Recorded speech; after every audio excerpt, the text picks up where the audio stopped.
Neil Zurcher has spent over 35 years traveling the roads of Ohio and sharing his stories through his writing and TV reporting. He has driven more than 1 million miles throughout Ohio and worked over 25 years as a TV travel reporter. He was the original host of the One Tank Trips Travel Report, which aired on Fox 8 television in Cleveland and has since been imitated in other television markets throughout the U.S. He also wrote regularly for AAA Ohio Motorist magazine and the Cleveland Plain Dealer. He has written 5 books about Ohio, and his newest is about to be published, Best of One Tank Trips. Please join me in welcoming Neil Zurcher.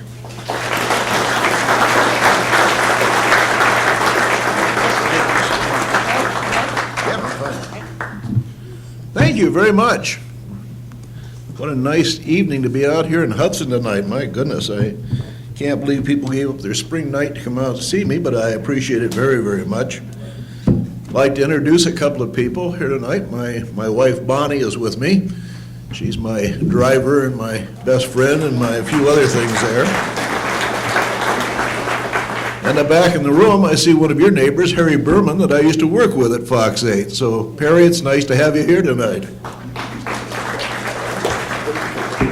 It's always a delight when you get to some place and you find a crowd, because it doesn't always happen that way. A few years ago, Bonnie came to me one night and she said, "You know, you have a speech tomorrow in Warren, Ohio at 9 o'clock at the Packard Music Hall." And I went, "Packard Music Hall, 9 o'clock on a Monday morning?" And she said, "Yep, that's what it says in the calendar." It's snowing outside. I got up early the next morning, drove through 3 hours of snow, got to Warren, Ohio at 5 minutes to 9, pulled into the Packard Music Hall, and I was the first car in the parking lot. I felt pretty bad at that, and then I got up to the door and I found a chain on it. Figured something's wrong somewhere, so I got on the phone and I called the fellow in Cleveland that helped set up my speeches, and I said, "Kevin, I've just driven all the way here to Warren, Ohio, and there's nobody here." He said, "Get the letter out, invited you," and he said, "Let's find out." So I looked at it, and it says March 19th. It was March 19th. It said 9 o'clock in the morning, and it was 9 o'clock in the morning, and I'm really getting wound up with him at this point because I figured he made a mistake. And he said, "Read the rest of it," and I did. I was 1 year early.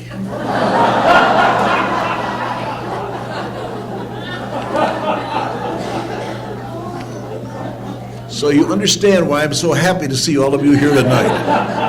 As I get older, I get a little forgetful, and sometimes that was one of them. I get to work with a lot of great people at Fox 8. In fact, I'm back working. I'll explain that a little bit later. Dick Goddard, of course, is one of the people that I work with and have worked with for almost 40 years now. And Dick is a wonderful person. He's just the same as he is off the air as he is on the air.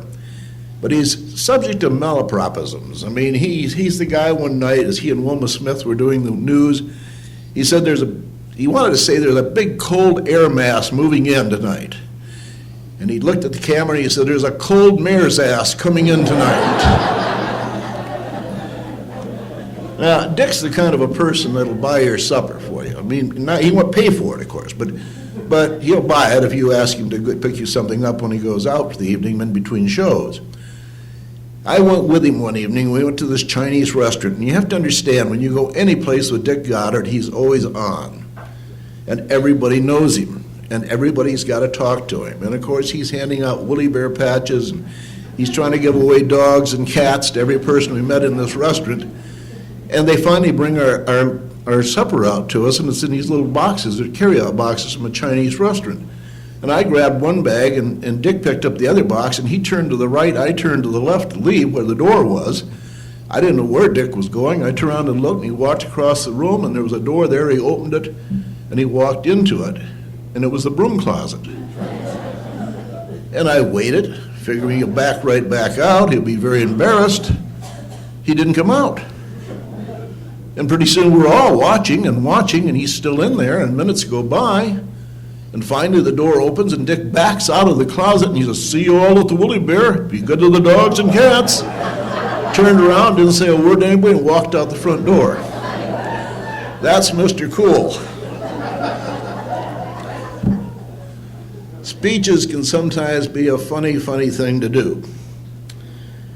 Sometimes they're not so funny. Like the night I was at home and I suddenly got a call from Robin Swoboda. I've got a bad cold and I can't talk. Could you do a speech for me tonight? And I went, sure, Robin. When is it? Tonight. What time? Half hour ago. Yeah, I think I can do it. So I got dressed quickly. It wasn't too far. I dashed to the place. Well, now by the time I got there, I was an hour late. They had opened the bar.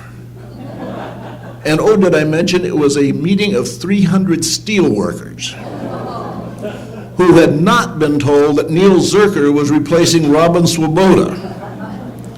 Longest night of my life. Never happy to see a speech end as that one that night. Well, for 35 years I've been traveling Ohio, as she said, and the adjoining states, even parts of Canada, searching for one-tank trip destinations. And I'm here today to talk about my books. The newest one, just published this month, is The Best of One-Tank Trips, and is a collection of the places I enjoyed the most during the last 3.5 decades. Some of the places that I'm going to be talking about in the book include like zip lines here in Ohio. They started down in the Hocking Hills. They put the first one down there. It covers 40 acres. Wonderful thing if you like excitement in your life. My wife celebrated her 68th birthday by taking that zip line down there across the Hocking River. There was other places. A new ride, the newest ride in the world in a roller coaster a few years ago was up in Waldameer, Pennsylvania. And it's one of the great amusement parks that a lot of people don't know about. It's just in Erie, Pennsylvania, not very far. And it's still free for admission. You walk in and you only pay for the rides that you ride, even in 2016. And a few years ago, they built a brand new roller coaster called the Ravine Flyer II, which actually goes across a 4-lane state highway and comes back. Great ride when you're on it. Presque Isle State Park is next door, and that's just been named as one of the best beaches in the inland seas of Ohio. You've got 7 miles of beaches there. If anybody's never been to Presque Isle, it's something you should really discover one of these days. I'm going to be talking about my new book about the largest covered bridge in the world right now, or the United States right now, which is, of course, up in Ashtabula, 613 feet long, covers the river up there. And they have the shortest coverage bridge at just 18 feet, which is in Geneva. There's a place down in Loveland, Ohio, that has a castle. It's called Chateau La Roche, which was built by a veteran of World War I. He never completed it. It's still being worked on to this day. He gave it to his followers because he never married, never had children, and he had a group of people that followed him, and he called it the Knights of the Golden Trail. And today, these knights still operate the place, and they give tours of the castle down there. It's still not completed, as I said. Just a few examples of the types of destinations that are in the new book. Being on television as long as I have, you get some unusual phone calls, letters, emails, and I brought a few with me tonight because I kind of like to share these. I just think they're not real sometimes. Dear Neil, just what exactly is a one-tank trip? Can I still go if I don't have a tank?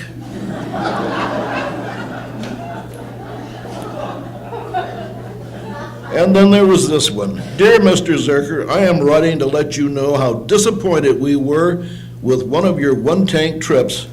We recently traveled to Sugar Creek to eat at the Dutch Valley restaurant. You know, the place you recommended as a typical Amish-style restaurant. Well, I can't tell you how disappointed we were with the food. They brought out platters of roast beef, turkey, and ham. We can have this at home. We were expecting real Amish food. And then there was this one. Mr. Zurcher, my girlfriend and I went to that non-electric primitive bed and breakfast that you talked about on television. It was called Pollywog Holler and was clean over in New York State. When we finally found the place, they didn't have no electric lights, or indoor toilets. Why, just to take a shower, we had to haul water from a well and put it in a bucket with holes in it. We just had a terrible time. You should never tell people about places like this unless you make clear that primitive and non-electric means no lights and no toilet.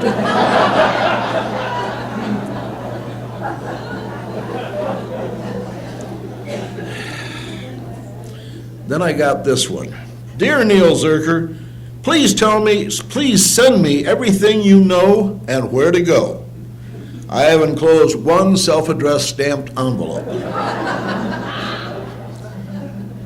P.S. Please let me know if you need more than one stamp. Well, people have been telling me where to go for years, and I had a chance finally to tell them to go to hell. Hell, Michigan. It was one of my favorite one-tank trips, which will be in the new book. Hell is a great little place near Ann Arbor if you've never been there. It's just a wide spot in the road they called a little town on its way up. Where else could they go? It's got a few interesting stores there. There is Hell's Kitchen, which is a local restaurant. There's also the U.S. Weather Bureau there. They have an official U.S. Weather Bureau reporting station there. And I can tell you from personal experience that hell does freeze over. And often it gets hotter than hell in many places around northern Ohio and in Michigan. But one of the neat things there is they have a post office in hell. And the mayor of the town is a man by the name of John Cologne. He happens to be a car dealer. And he said that the post office is extremely popular with people that have to pay alimony. They love to send their alimony checks there and have them forwarded to their ex-wives from hell. He said also that tax time is also very popular when people sending their income tax in also love to send it from hell. Another of the books that I've written over the years, and it's going to be available for sale tonight, is Strange Tales from Ohio. I like to think of it as the history they forgot to teach you in school. These are stories I collected over the years that didn't quite fit as one-tank trips, but were interesting, and as the collection grew, I realized one day that I probably had enough to write a book about them, and so I did, Strange Tales as a result. Now, it has things like the last public whipping in Ohio, which surprisingly was held in the 20th century in 1931 in, of all places, Holmes County, the Amish center of Ohio. Two men, brothers in fact, had stolen a used refrigerator and went before a judge that had just had it with all the lawlessness that came along with the Great Depression. And he didn't really think that they would take it, but he wanted to teach them a lesson, scare them a little bit. So when they came in front of him, they said, "How do you plead?" And they said, "Guilty, Your Honor." And he says, "Well, before I pass sentence, I'm going to give you a choice. I'll give you 30 lashes at the town square, or you can take bread and water in 30 days and work on the town roads." And he expected they'd take the bread and water. They both said they wanted the lashes. There was a long silence in the courtroom. He looked at the sheriff and he says, "Carry out the sentence." Sheriff looked at the judge and says, "I don't own a whip." And the judge said, "Buy one." So they sent to the hardware store and bought a buggy whip. And they went back and they administered the lashes, but the reports of the day say the sheriff's heart just wasn't in it, that they were carrying on a conversation through much of it. And when he was done, the two boys were waving to everybody and shaking hands with people as they left. They never came back to Holmes County as far as we can find out. There's also a story I like to tell about in Strange Tales about strange war memorials. Now, Ohio, most of the places you go, you'll find a cannon maybe, or a stack of cannonballs, or in modern age, you'll find helicopters or tanks someplace. Well, the folks up in Findlay, Ohio, perhaps had the strangest war memorial ever. Shortly after the Spanish-American War ended, they decided they'd like to have some kind of a memorial. And so they contacted their congressman in Washington, whose name shall probably remain nameless, who set out on a mission to get the greatest trophy he could of the war. They had just raised the USS Maine that started the war when it was sunk in Havana Harbor. And this congressman was able to get the bathtub out of the captain's cabin. And he brought the bathtub back to Findlay and proudly presented it to the city. They weren't too happy with it. This was a time, you have to remember, at the early part of the 20th century, and they thought at first the ladies' club was very upset with it. They didn't think it was appropriate. Well, the fact was they finally hid the thing for many years, and then they finally put it in their courthouse. And a few years ago, the Historical Society in Hancock County finally had recognized it for what it was. It's probably the finest war memorial there is. And they put it in their new museum out there, and you can see it today. But it's, I think, the greatest one. And I think they ought to have a bathtub festival or something in Findlay. Another letter. Dear Mr. Zurcher, you recently mentioned as a one-tank trip a place to sunbathe in the nude. You said it was in northern Ohio. Would you be able to tell us the whereabouts of this place? And please reply by return mail before the weather gets any colder. Well, if anybody wants to know, it was called Whispering Winds, and it was down near New Philadelphia, Ohio. Of course, there have been many nudist camps in Ohio, but that was a big one. And it was there for several years, and I finally decided I should do a story on it. So we called and asked if we could come down with a camera crew and take a look at the place. The lady in charge said she was 73 years old and she was a retired teacher from Toledo. And she said, I don't mind, which is we have a couple of rules. If you're coming in, you and the cameraman will have to be nude also. And I sat and thought about that a little while before I answered her, and I said, I'll have to check and see if we have a photographer that's brave enough to do it. And I did. I checked around, and we did. We had one fellow by the name of Ralph Tarsitano, who has been a photographer at Channel 8 for many years, and he agreed. So we went down there that day. We walked into the office, and I thought at least there they would have their clothes on. I was wrong. The lady that I had talked to on the phone was sitting there, and let's just say it was an interesting conversation because she had to keep reminding me to look at her and look up and the whole thing, because I kept looking down at the counter instead of looking at her. But the funny thing was that while we were there, the local Pepsi Cola company pulled in with their big truck to replenish the machines out in front. And I think this was the first day that this particular driver, anyway, had ever been there and had no idea what he was getting into, because he walked through the door, and as he came through, he said, Pepsi, go, go, go! And just stood there frozen in spot. And the lady in charge just said, you'll get used to it, son, you'll get used to it. Well, anyway, we did the story, and we did take our clothes off, and we went through the thing, and I wasn't proud of that, but at the end, my photographer insisted I had to do a stand-up on camera, and I said, we can't. He said, come over here. So he put me behind a bush, and he went and got my necktie, which I wore at the time, and he put my necktie back on. So the only thing I had on was a necktie, and I'm standing there with this bush in front of me, standing there doing my stand-up. And believe it or not, that picture still exists. And it seems like our anchors at Channel 8 over the years just love to pull that picture out every once in a while, anytime something about nudism comes up and we get talked about. Sometimes it was the phone calls that caused a lot of problems. Like the lady that called me one day and she said, I want to talk to you about the story you did last week in Rhinoceros, New York. And I sat there a minute and I said, I don't think so. I don't remember doing a story in Rhinoceros, New York. She says, well, I'm sure it was. And she said, you check. And I said, all right, ma'am, I'll check. So I quickly looked through our files and there wasn't anything. I came back and I said, I'm sorry, there's no such place. And she says, I'm sure it was. Are you accusing me of not knowing what I'm talking about? And I said, no, ma'am, I'm sure you're correct, but I don't remember it. Let me look again. So I went back and I went through all the files. I went back a year. Couldn't find anything. Came back and I said, ma'am, I can't find it. She's getting mad at me now. And I said, tell me something about the trip, the reason that you liked it so much. She said, well, it was about this Navy ship. I went, ma'am, you're talking about Naval Park in Buffalo, New York. Buffalo rhinoceros, I knew it was a big animal of some kind.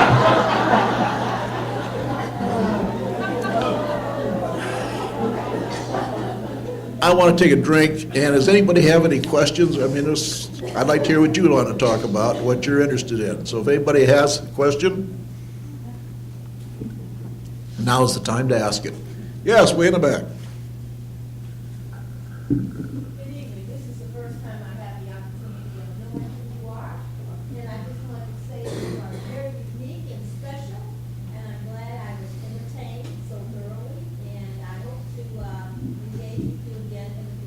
Well, thank you very much. Good evening. I just wanted to come in here and stop. I didn't know you were here. I wasn't aware. And I'm glad I did. Well, I'm not done, so don't leave. Anybody else? Yes. So what did you do with your Nash Rambler that you used to take your one trip to? What did I do with my Nash Metropolitan, not Rambler? It's in the Canton Classic Car Museum in Canton. They got it when I retired the first time in 2004, and it's been down there ever since. And it's on display. They take very good care of it. In fact, they have two of the cars that I drove in the show. The other one was a 1957 BMW Isetta. And for those of you who think, when you say BMW, you think sports car, The Isetta was like an egg on a roller skate. It was very tiny. It had one door that opened in the front. It had an upside-down transmission on the left-hand side of the steering wheel. Terrible car to ride, terrible car to drive, and I gave it to them because I didn't want anybody else to ever drive the thing on the highway again. We loaned them the other car. Yes, sir. One tank, did that include the return trip? Does a one-tank return include the return trip? Well, let me tell you, that was a big argument. Virgil Dominic, my former boss, was the man that started this whole thing. Back in 1980, he came to me and he said, I'd been doing some other feature material as well as being a general reporter. And he said, can you do a weeks-long series of stories about places to go and things to do in Ohio? And I said, sure. Without even thinking, I went out and did 5 places. And I think there was Cedar Point and probably one of the beaches. And as I recall, I think we went down to Clifton Mill. The end of the week, we got so much mail and so many phone calls that Virgil decided we should keep it going once a week. And I went to Virgil and I said, why do we have to call a one-tank trip? Because everybody gets a different mileage on a car. And he said, well, it kind of rolls off your tongue. Let's use that. And I said, I'd rather call it a one-day trip. And he said, no, we're going to do that. Make sure you only go places you can go on one tank of gas. Well, with a little car, it wasn't hard. But after a while, and after this had gone on for months and months and months, I was running out of places in close into Northeast Ohio. So I went to Virgil and I said, Virgil, can we at least make it a one tank there and one tank back? And he finally said yes, and that opened up 7 states and Canada to me. And it was great after that, and that's what we did ever after. But I agree, I did not like the name, I still don't, but it's what it is. Anybody else? Yes? Are you going to mention any of your personal favorites? My personal favorites. Well, that's what the whole new book is about. And actually, there's very few, like Cedar Point and places like that aren't in there because I figure everybody knows about those places. I try to find the places in the book that are places that many people might not think about going, or free. I like free. And things like the Air Force Museum down at Dayton. It's a great museum down there. It's just about to open up a new edition.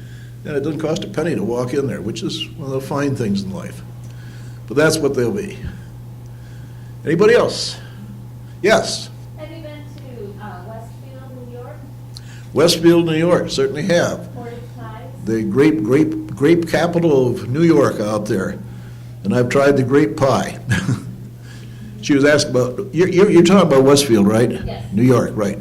And the other thing in New York that I like, I keep telling people about, in fact, we just really had on our blog. I have a blog, www.onetanktrips.com, and it has many, many of the old trips that we took. And one of them we just repeated here a week or so ago was up to Lockport, New York, where they have the only indoor cave ride in the Northeast United States. And the longest one, I guess that's what they call it, the longest cave ride. It's actually alongside the Erie Canal, and it's a man-made tunnel that was made originally for hydraulic power for the city. And when they stopped using it for that, it became a cave, and they're now exploiting it as a river cave. So it's a neat thing to do. Anybody else? Got some signs back there. Anybody? Hands too bashful to raise them or not? There's a new site to see now, just south of Cincinnati, you probably heard about it. It's Noah's Ark. Noah's Ark, south of, whereabouts? In Kentucky, okay. I've heard of that. I didn't know there was one in Ohio, but that's true. Oh, all right, we will continue. There's one, I must tell this story quick. I have always thought that the Ohio State marching song, Hang On Sloopy, was Hang On Snoopy. I just thought it was, they were talking about Charlie Schultz's little dog. And I never realized until recently what the heck it was all about. And the song, of course, was written by Burt Burns and Wes Farrell, who co-wrote the song way back in 1965. And there was a band down near Dayton, they called the McCoys, that recorded it. And it was written, I found this out later, about a woman from Steubenville, Ohio, whose name was Dorothy Sloop. Now, she was a singer, and she sometimes used the stage name of Sloopy. So, Hang On Sloopy. But when I kept hearing the thing, I always thought they were singing Hang On Snoopy. Then I started wondering, why in the heck would they take a song, Hang On Snoopy, and make it our official state rock song? Made no sense to me at all. So I looked up the legislature on it, and I was absolutely amazed. I'd like to read it to you. Whereas the members of the 116th General Assembly of Ohio wish to recognize the rock song, Hang On Sloopy, as the official rock song of the great state of Ohio, and whereas if fans of jazz, country and western, classical, Hawaiian, and polka music think those styles also should be recognized by the state, then by golly, they can push their own resolution just like we're doing. Whereas Hang On Sloopy is of particular relevance to the members of the baby boom generation who were once dismissed as a bunch of long-haired crazy kids, but who are now old enough and vote in sufficient enough numbers to be taken quite seriously. And whereas adoption of this resolution will not take too long, cost the state anything, or affect the quality of life in the state to any appreciable degree, and if we, the legislature, just go ahead and pass the darn thing, we can get on with more important stuff. Well, let history note they passed the darn thing, and I hope they got on with more important stuff. But have you ever really listened to the words of Hang On Sloopy? I quote, "Sloopy lives in a very bad part of town, and everybody there tries to put my Sloopy down. Sloopy, I don't care what your daddy do, 'cause you know, Sloopy girl, I'm in love with you. And so I'm singing, Hang On Sloopy, Sloopy, hang on. Hang on, Sloopy, Sloopy, hang on. Sloopy, let your hair down, girl, let it hang down on me. Sloopy, let your hair down, girl, let it hang down on me. Come on, Sloopy, come on. Come on, Sloopy, come on. Well, come on, Sloopy, come on. Come on, Sloopy, come on. Well, it feels so good, come on, come on. You know it feels so good, come on, come on. Well, shake it, Sloopy, come on, come on. Well, shake it, yeah. And now the chorus.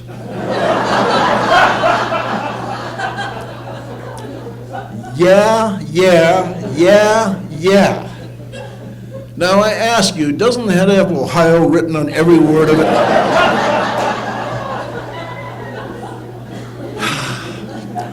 I'd like to wrap up tonight with a reading of the first page of my new book.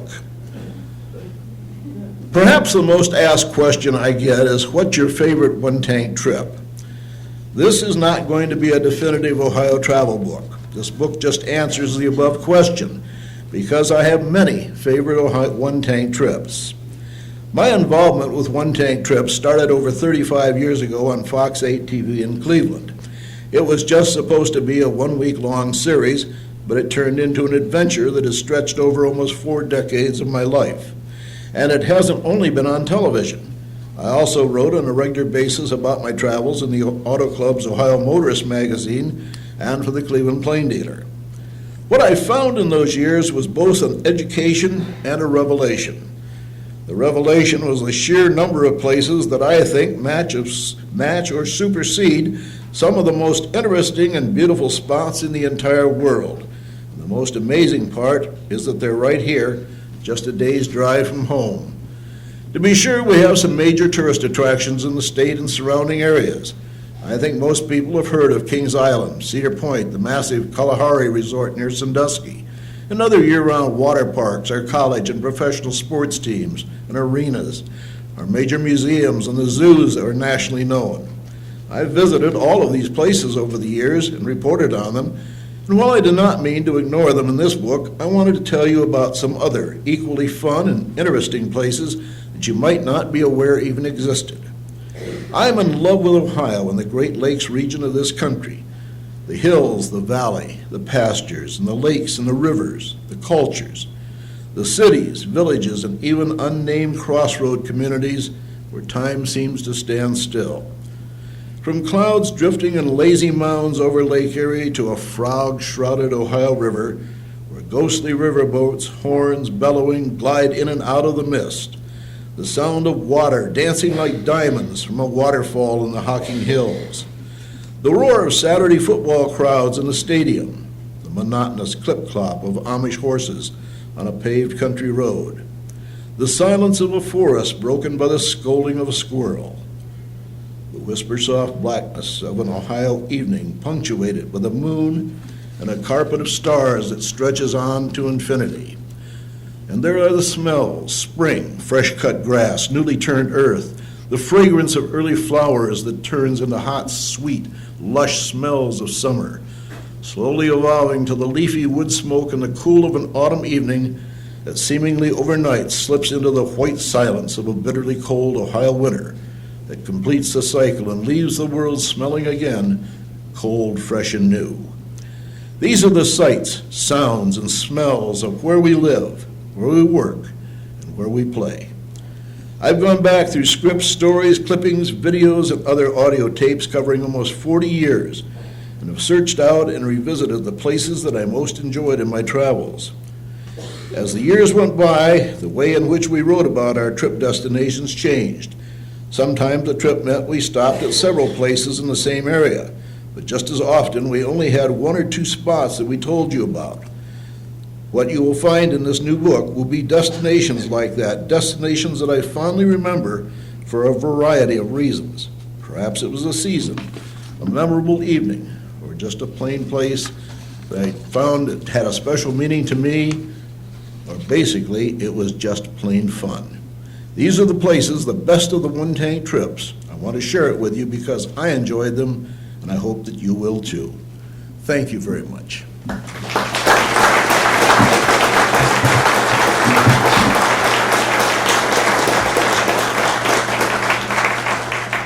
I think we're going out into the hall. Is that where we're heading next year? Is there anything, anybody have any questions before I give up here? Yes, ma'am. About me? Well, I thought the whole thing was about me here. Very quickly, I was born in near Oberlin, Ohio, in a town called Henrietta. Grew up there, served in the Marine Corps just short after the Korean War. Went into newspaper business first in 1954 and have been a journalist ever since. And this marks my 60-some years in journalism right now. Yes, ma'am. That's a question everybody always asks. Bonnie wasn't allowed to. The station at the time when we took the news cruisers, they said it was an insurance problem. The irony of all this is my son Craig, who was at the time only 4 or 5 years old, his babysitter called sick one morning, and Bonnie, who was a nurse at the time, was working and was already at work, and I was about to go out the door, and so I had to take Craig with me, and so I snuck him along on a trip. And I told the photographer not to take his picture, but he did, and it got into the piece. And the day afterwards, I was called into the news director's office, and she said, "Wasn't that your son I saw last night on the television?" I said, "Yes." And I started to apologize, and she said, "You know, it was kind of nice." She said, "Why don't you take him along when you want to?" And it'll show her, but we have families too, we're like everybody else. And I said, "Hey, sure, great. I mean, saved a babysitter." And so until he was about 14, Craig traveled with me, and there was no problem with that. I have no idea. He wasn't working for the station, but Bonnie wasn't allowed to ride with me. It was only in some of the big trips she has been on, obviously, because we took her on our own car, or it was some special trip. Anybody else? Well, again, thank you very much.